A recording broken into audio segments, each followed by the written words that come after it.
मित्रांनो, मयंक यादवने 2024च्या IPL मध्ये सर्वात फास्ट बॉल टाकला आहे।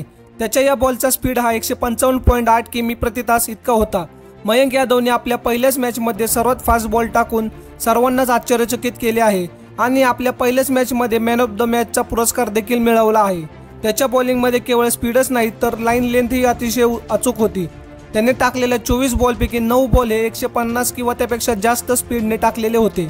IPL मध्ये 155 पेक्षा जास्त स्पीडने बॉलिंग करणारा मयंक यादव हा दुसरा भारतीय बॉलर ठरला आहे।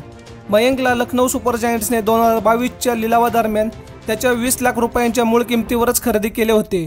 2022च्या IPL ला त्याला टीमकडून खेळण्याची संधी मिळाली नव्हती। तसेच 2023च्या IPL ला त्याला दुखापतीमुळे बाहेर बसावे लागले होते। मयंक यादव हा दिल्लीतील एका सामान्य कुटुंबातून आला आहे। मयंकचा जन्म 17 जून 2002 रोजी झाला। तो दिल्लीकडून देशांतर्गत क्रिकेट खेळतो। मयंकने दिल्लीच्या सोनेट क्लबमधून क्रिकेटचे प्रशिक्षण घेतलेले आहे।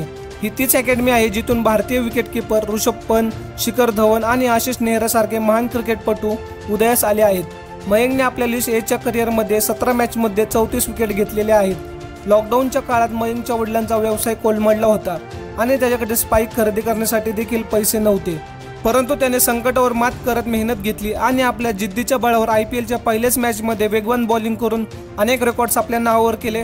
तसेच आपल्या नावाची दखल घेण्यास सर्वांना भाग पाडले। लखनौ टीमचा स्टार बॉलर झाल्यानंतर आता तो भारतीय टीममध्ये कधी खेळेल हे पाहणे महत्त्वाचे ठरेल। मयंक यादवच्या या कामगिरीबद्दल आपले काय मत आहे हे कमेंट बॉक्समध्ये नक्की सांगा। तसेच नॉलेज TV मराठी या आपल्या YouTube चॅनलवर आपण नवीन असाल तर चॅनलला सबस्क्राइब करायला विसरू नका। धन्यवाद।